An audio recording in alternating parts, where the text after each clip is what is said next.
Blackbull podcast is back, season 2. First of all, Happy New Year. Thanks for all the support and the 500,000 views we got in the season 1. We had some really interesting guests, and this season we have big surprises, new guests. And to the episode, we have Anton, Logan, entrepreneur, real estate investor, profiled by Forbes magazine and more. Welcome to Blackbull, brother. Welcome, man. Thank you for having me. Of course, brother. Tell us a little bit about you, your story, how everything began. So right now I got a startup company based on Shopify. We're actually ranking in the top couple percent of Shopify, so we've been pushing that platform. You guys shipping like I see. Yeah, big e-commerce fulfillment center. So I started the company 2015. That was our first year. I started it right on the kitchen table. Nice. My mom's house. Yeah. That's how everything began. Yeah. We went from the kitchen table to a garage to a bigger basement, and now you're in a warehouse. Now we're in a warehouse, a couple thousand square feet, and nice. I'm building a bigger one now because we outgrew this one. What gave you the idea to create that platform? I spent some time incarcerated. I was locked up when I was younger, and never forget the situation where I had I had a couple friends. They did a lot of, they were in their 10, 15 years already in, and that's tough. Yeah, I mean the food. These guys seen one time I had avocados, and my man's like, "Yo, what's this avocado?" Where, he hasn't seen an avocado in almost 10 years. I can imagine. Yeah, that's so thinking about that, I'm like, wow, the opportunity's there. These people, eating out of a can. Yep. 10 years, 15 years, a can of tuna, a can of beans. I'm like, wait, there's an opportunity here. So I kept that idea right in the front of my head. I came home. That was the first thing I jumped into. I'm going to launch this company. I'm going to change the system. Yep. And you did it for good. That's the good thing. It's not like I'm running for the money. You want to change something. No. It was for purpose because, my mother firsthand, I've seen what she went through to put a package together. Yeah. Anybody that has anybody locked up, how difficult the system is to really take care of somebody. Yeah, the struggle. So seeing that for years and years, seeing that struggle, I said, no, there's got to be a better way. And, to date, I think we've helped over 1.2 million families. Nice. God bless, bro. That's crazy. I know you mentioned, you started small, right? And you built, and you went to the basement, and then you went to a facility. So what do you think was the key, not only to your growth, but sustainable growth? How did you... I think the key, man, is honestly constantly innovating. And constantly innovating means constantly failing, right? You got to constantly take steps out of what you know how to do. And I think that's what really put the company where it is today, because we were constantly trying something new. Something failed, try it again, try this. And even till today, we're restructuring the whole warehouse as we go. We're constantly automating processes, constantly moving forward. Yeah. Because the day you stop innovating, that's the day you start failing. It's over, Of course. Do you have any business partners in the business? No, to this day. I've had people ask, they want to invest in the company, they want, equity or capital injections, and I just won't do it for this, for the simple purpose. It's not about the money. It's not about any of that. When I make decisions, I'm responsible to myself. Bringing in people dilutes your decision making, because now I got to answer to 1, 2, 3, 4, 5 people. And if I take those chances and I lose, I hold it. I take care of it. I don't want to answer to anybody. That's going to make me hesitate to make certain high risk decisions that I would make if it's me, But you probably have a good team around you. Yeah, I put together a team. I've got, the people that have been with me for years, and... That's the key, man. Yeah, a solid team, because with a solid team, you could accomplish amazing things. Like what was the guy, it was on Joe Rogan. He was like, you just need 3 bad motherfuckers to get the country. Oh, yeah. Joey Diaz. Joey Diaz. Yeah. He's a fucking legend. Listen to you, motherfuckers. Shout out to Joey Diaz.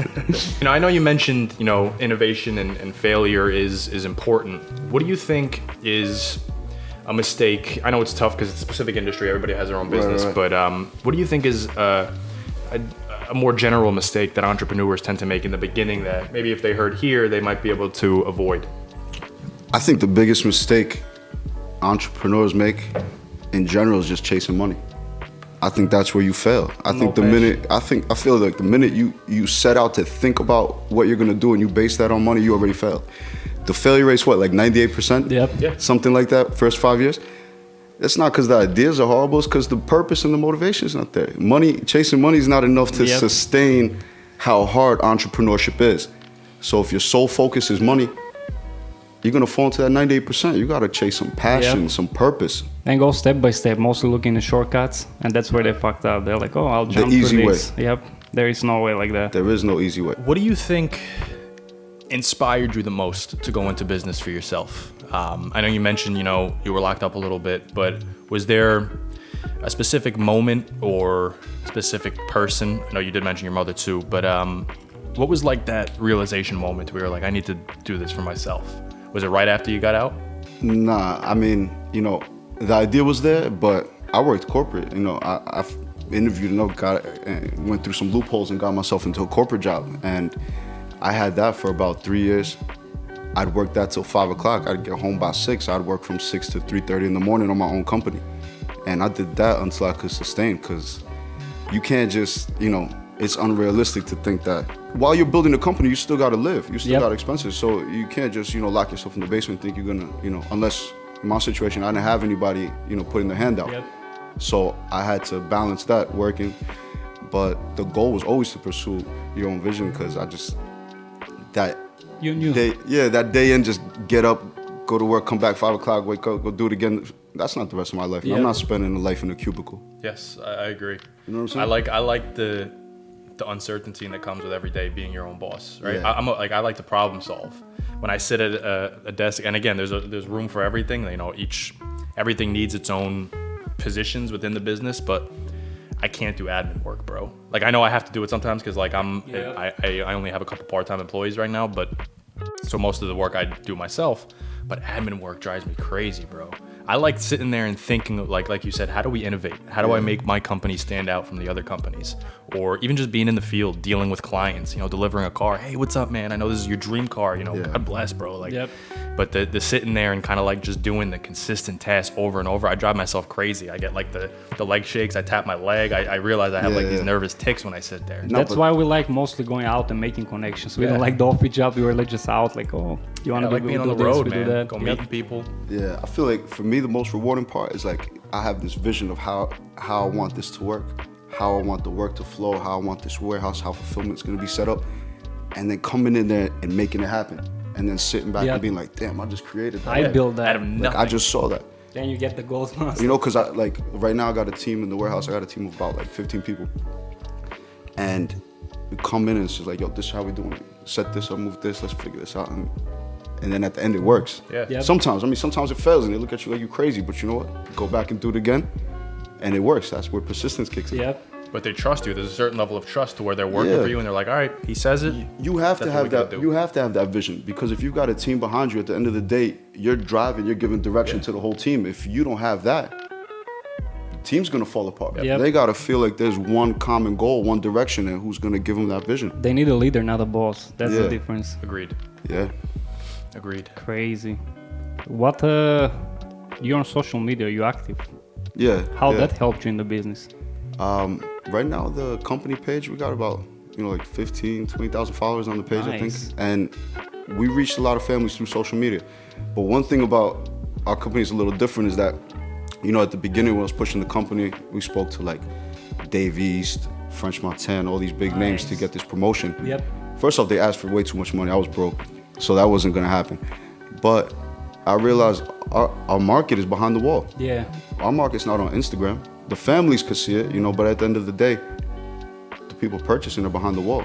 So I started putting a lot of money into just pushing promotion behind the wall, reaching out to people behind the wall. And that's where the company, that's where it really made a difference. Yeah. Social media makes a big step, bro. How do you go about doing that? How do you go about marketing it to these people behind the wall? There's a couple avenues. I mean, my situation is a little different. I had the unfortunate luck of meeting a lot of people when I spent time in there. Sure. So that definitely played a role in the beginning, to get it out there, to get exposure. But ultimately, just what really did it is just being a good company and having those values, like really getting the trust of the people. Because in what we're doing, companies rob people all the time. Companies take money, they don't answer. They do a lot of shady shit. So in what we're doing, we always favor the customer, whatever the situation. The facility didn't do something right, something got damaged, get the money back. It was You never. care about your customer. Yeah, That you're not- we're not a company that's been around 30 years and we're just here trying to cut a profit and we got shareholders that we're answering to. Nah, this company, like, that's one thing I make clear. Like, take care of the customer. Whatever it is, make sure that person's happy at the end of the day. You need the trust. Exactly. That takes you further. Yep. That takes you further. Same with us, bro. You see, when people trust you, they ask for another car, they ask for another car. Can you do that? But at first, it's always You end like up that. being the guy. You end up being Build the the guy brand. that people can trust, Yeah. right? Whatever they're going to you for, they know if I go to him, I'm gonna get it done. Your business, my business. You know, that's important because when people are looking, there's a lot of decision making when it comes to choosing different businesses, right? Am I gonna go with this person? Am I gonna go with this person? And I'll keep going back to it, like you said, innovation, man. Like, if somebody's making a choice between two different ones, they're gonna go with the one that has the exclusive thing or the better thing or what sets them apart. So For sure. it's really, really important to not just do something like you said for the money, because then it becomes very transactional, right? There's A, B, C, D, E, F, and that's not what entrepreneurship is. It's finding loops around everywhere to get to that end goal, because nothing is ever going to work out the way you think it's going to work out. Never. Ever. Crazy. What is the 3 habits what like made you successful? Persistence is one of them. You gotta not even know how to quit. You Yep. know, the persistence gotta be, I just got off this week. I had a call with this vendor, with this company. I spent 6, almost 7 months trying to get an account, get a delivery from these people. Damn. And the guy told me on the phone, he's like, man, I worked here like 22 years. He said, no one's been this persistent. That's crazy. And I told him, I said, you know what? I don't even have the luxury of not being persistent, because I took this company from nothing. If I don't push, who will? Yep. So I don't really have a choice to give up or this and that. I'm like, I built this from a kitchen table. Yep.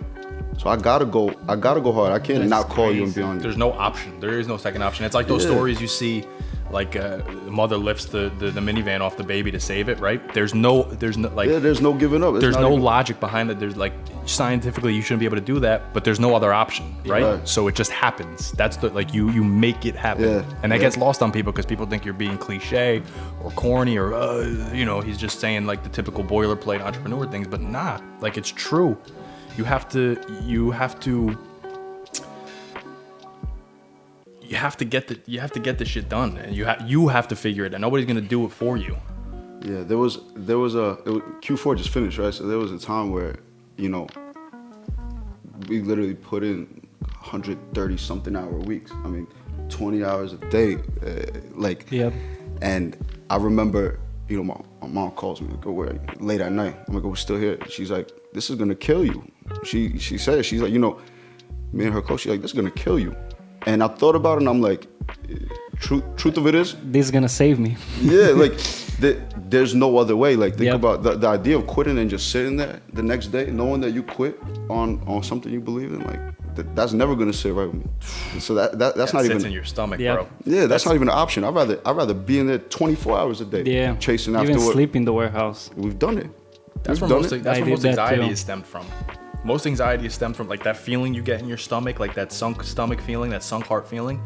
I truly believe it's because your body knows. Your mind might not be programmed to it, but your body knows when you're not doing as much as you can. Yeah. And that's And that you feeling. feel it there. Because when you're out completing your tasks, setting goals and doing tasks to get to those goals, you feel good. Yep. Whether it's like, whether it's just driving to the gym or driving to, a meeting you have with, in my case, a dealership, right? To work out a deal. Like, even if nothing comes of that conversation, I know I did what I had to do that day. Took action. You took action, right? Your And side is you on. feel good, and obviously feeling good is only part of the battle. You still have to get shit done, but that consistent feeling of feeling good Right. drives you to want to do more. Yeah. It's programming, man. Your body is programmed to do certain things. The same way you go to the gym and you lift weights and then your muscle gets used to it and it stops getting sore and you got to add more. It's programming. Same thing with your body. And Same our thing with your generation business. these days, nobody wants to do nothing, man.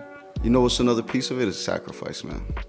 Sacrifice. That's one of the 3. Persistence Yep. is great, but you gotta have the sacrifice to go with it. Yep. People 'Cause- take it too lightly. Yeah, no, entrepreneurship is based around sacrifice. Like, it's based in sacrifice. They like, don't be hard on yourself. Yeah, be hard on yourself 2-3 years. Then you can like soften and like, I don't know. It's an all or nothing type of thing. You gotta just be comfortable sacrificing. If not, you're gonna deviate from the plan. Yep. You're not gonna be able to follow the blueprint. You're gonna chase your friends to go here. You want to be at the beach. You want to be here. You can't do that.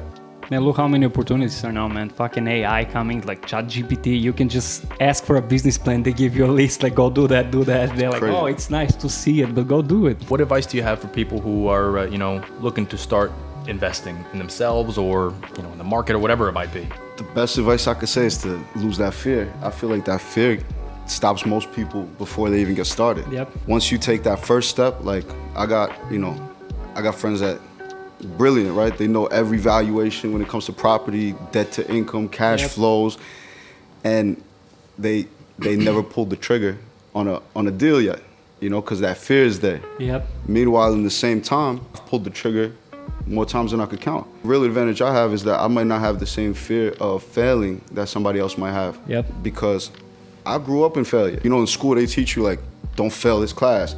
Go to college, don't fail at this, don't fail here, don't fail this. So you're conditioned to think like, I can't fail. So why would you take a high risk chance if you conditioned your whole life, they teach you to not fail? So I feel like with me, like I've already had nothing. I already know what that feels like. I'm gonna lose, yeah. I got nothing to lose. I came empty handed. I already won. Yep. So no matter what business deal I'm doing, no matter who I'm speaking to, no matter how high risk this project or this deal might be, it's fun for me because I'm not scared to go where you might be scared to go. Yeah. I've been there. So to me, it's like, I feel like that fear holds back so many people that have great ideas, that they have so much potential and they're just scared. Like, I mean, real estate's one thing I got into, right? And you have couple units, I see. Like, you're doing good there. Yeah. Real estate's my thing. Tell us some secrets there, how we can start investing. Honestly, man, I feel like once you get that blueprint for that one property and it starts cash flowing and you start seeing the cash flow from that, all it is replicating. Because real estate, one thing about real estate is very predictable. Yep. Right? Your cash flow is predictable. Your mortgage, your payments, there's very little variables. So it's a very like stable cash flow business. So once you do it once, you just replicate it. I mean, a lot of people make it a lot more complicated than it is. And the first deal I did, I remember I walked out of there, I had a folder. I owed the bank like $240,000 and I had a mortgage. I didn't even know, how this thing is structured. I didn't know where to find a tenant. Yeah. I remember walking around New Brunswick with a stapler at night, putting, flyers on telephone poles. Now I got, I don't know, it's like 8,000 text messages. Most of those are tenants, families, this and that are That's looking what around. people don't see. The struggle before you get there. Yeah, they'll see this. They'll see this part where, 50 units, all these properties. But this was not overnight. This is years and years of sacrificing and of really like building and going through everything. I think, by now I've experienced almost every kind of issue in real estate that you could have. Roofs, sewer lines, doors, tenants, police coming to tenants' houses, like all fires, all kinds of stuff. And you just get weathered to it, you get experience. Yep. But the first thing is getting over that fear. Once you step out of your comfort zone, people love comfort. Yeah, it's that first step. Yeah, right? That's all it is. You're on the diving board, right? And you're like, you gotta jump. But once you're there, you're in the air, man. You got no choice but to take form and make that dive right, or else you're gonna hurt yourself. One thing is like you figure it out. You figure it out as you go. Yeah. You can't sit there and try to have it figured out. I still don't have it all figured out. But one thing for sure is, I'm not gonna give up. Bro, as human beings, we have been evolved to adapt. Right? We're supposed to be in situations to where we adapt and we overcome, because that's where the growth comes. That's where human civilization. That's why we've gotten to this point in general. Otherwise we'd still be out hunting deers with rocks. But we innovated, and now we're here. It's like the same thing. Like you go to talk to a girl, right? Like people get so like choked up and they get tight. But like you gotta just, once you say that first word, then you got no choice. Then you look like more of an idiot if you go back. So you gotta just put yourself in a position where you don't have a choice. And it's tough. It really is tough, because we're, like you said, we're programmed for comfortability, right? In school, they teach us don't fail this class. And if you fail this class, somebody's going to be here and tell you how to not fail the class. But as soon as you step out of those high school doors, it ain't like that. Yeah. It ain't like that at all. Nah. Thinking like that's not going to get you nowhere. Thinking like that's going to have you with a job working for a 401k. Yeah. That's what that thing is going to do for you. I don't know, there is so many opportunities, but people don't like, even for investing, there is a good debt and bad debt. Like good debt is to have assets, to own Yeah, houses. yeah, I mean- not buying your favorite car and own Exactly. 100. You know, like we invest, we rent the car. You mentioned you know your first deal was 240 grand you owed the bank. Right now, what would you say that your debt is right now? What do you owe banks right now? Millions. Millions. Yeah. About. But you're happy about that. Yeah. That's the I thing. want to owe them more. I think- just had a meeting with this another bank. The VP came. We had a meeting. I'm leveraging the whole portfolio. I want more debt. I think I owe wanna get Ally a- Bank 250 grand themselves, like through all the cars, and then Yeah. it's like probably triple that with all the other ones. Yep. That's the misconception. People are like, oh, you got a lot of debt. Nah, debt is not one category. No. There's debt that makes you wealthy. Yep. That's the kind of debt that I'm looking for. We're not talking about going to buy designer. You know what I'm saying? Yep. We're talking about cash flow and assets, and that's the key. I mean, real estate is made for you to get rich. It's just designed for it. Like, think about how a mortgage is structured, right? It's a bet in your favor, because if the rates go down, you refinance. You could do a cash out refi. Yep. You bring the rate down. If the rates shoot up, you're locked into the rate. The bank can't refi up to a higher rate, so it's a bet in your favor. And not for nothing, you know, real estate's one of those things where like they ain't making more land, bro. Like the earth is the earth. So it's just people wonder why real estate keeps going up, and you hear people like, oh, you know, back in my parents' day, they bought a house for 80 grand. Now it's 250 grand. Well, why do you think, bro? Because it's Yeah. there's just people want it. After, somebody buys it, they're not gonna set like the way humans work. You're gonna want to sell it for a Yep. profit, right? So that next person's gonna buy it for a little more, and then a little Yep. more, and then a little more. And there's more. less of it every year. There's less and less of it. Yeah, right now especially. I remember my first commercial property I closed like 2000. It was in the midst of COVID. I remember I went to the closing with mask and gloves, and the bank didn't even want to do the deal. They're worried about Yeah. tenants not paying. I pushed through, got the deal done. My first commercial building, and I closed it at 760. I think that building was 760. I cash out refi like a year and a half later. It was almost close to 9, Yeah. and that was about a year and a half. Crazy money, bro. Money is out there to just be swooped up. You ever play those games on like the phone, right? Where like they're like those collecting games where you go on every certain amount of hours, it building shoots a out the farm. money. Yeah. Shoots out. That's how I feel. Real life is, man. Yeah. Like it's like a video game. It's just programmed thinking. that way. It's the just- quality of your thinking. Just go out there and snatch it. It's Yeah. right there, man. Yep. You can go sweep floors right now. Go to a barber shop right down the road. They'll be happy to take you and pay you $15 an hour or whatever the fuck. Yep. Where you think the marketing is going now? I mean, I was looking at a project right now. I got a warehouse that's being built, right, 10,000 square feet, and the more time that goes, I mean, this has been a long time coming. I think the conversation started in like 2019, Yeah. when it was just dirt. Now it's got the footings, the foundation, but the rate between 2019 and today, that's a huge difference, And I'm just like watching this rate go up, Yep.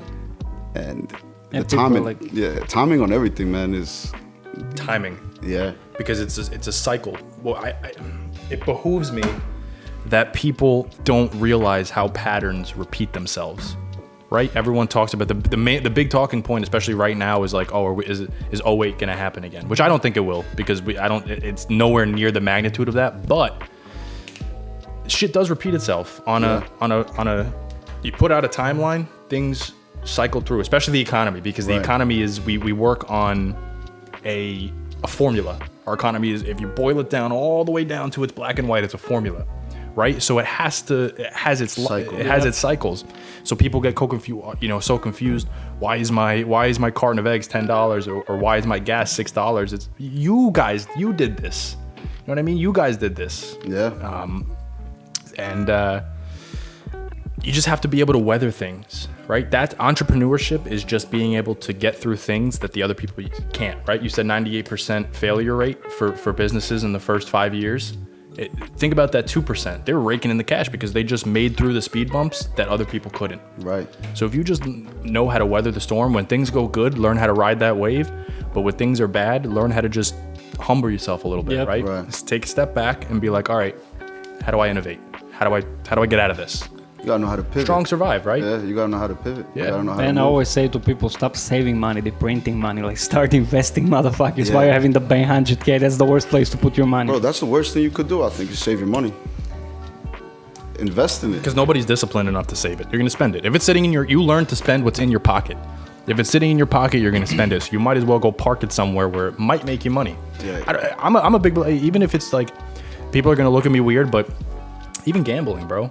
Like if you're good enough at sports and you feel like you don't have another option, especially now you can do it on your phone. This is not a preach to gamble, but like, bro, if you're good at sports, like try it. It's better than it's sitting in your account and then you're gonna go out and spend it, $200 on drinks and food. No, saving it only makes the bank rich. Yeah, agreed. Because they're giving you what, half a point a year, if that. They're investing it. Yeah. That's crazy. Exactly. If you're not going to invest it, they will. So it's really your choice. Because you go to a bank right now, if you have $1 million in the bank and you say, I would like $1 million out of my account, please. You can't have, they don't have it there. No. They're using it somewhere else. Yeah. They don't even take your money now for some reason. Like they scared even to take money to put in. They Like, charge you. Deposit of cash, there's a charge Damn. to it too. it was easier to bring them 50K, but you go to take it out the other day, they're like, oh, you need to call before we order the money, we're going to have problem. Like, that's crazy. The Listen, bank. man. That's the thing, man. Investing is that shit takes you to the next level. So it's like whatever you do on a day to day, you got to keep the money working. Yep. You got to keep it somewhere where it's multiplying, where it's growing, and putting it in the right place is what the game's all about. You put the money in the right place. Like What I they put it say. in crypto. When that crypto thing was moving, I took a hit. I did the same thing. I took a hit, but People was laughing, but Dogecoin made me some money. By pure luck, I made money because I just pulled out at the right time and I was just getting ready to start reinvesting, and then the market crashed and I was like, oh shit, maybe I shouldn't. Maybe back to what I said before. It's all about the cycles, right? Markets go through cycles. If a market goes like this, right? Think logically. If things were able to keep going like that, the price of Bitcoin right now would be $10 billion. But things have to go like this. As quick as it goes like this, it has to go like this. There's all an equilibrium. Right? So it's all about just, the crypto market isn't dead. It's just at a low point right now. 6 months ago, a year ago, was not the time to buy crypto. It's been now lower. might be the time because it might go up a little bit. It's all about just making you make your money here and there. Yeah. Right. It's been lower than where it is now. Like this isn't the worst it's been. No. So make sure you guys take the risk now. Now is the time. Brother, thank you for coming. Thank you, man. Wish you all the best. And we'll see you again. Yes, sir. Thank you. Stay tuned, guys. Blackbull, we out. Bye-bye.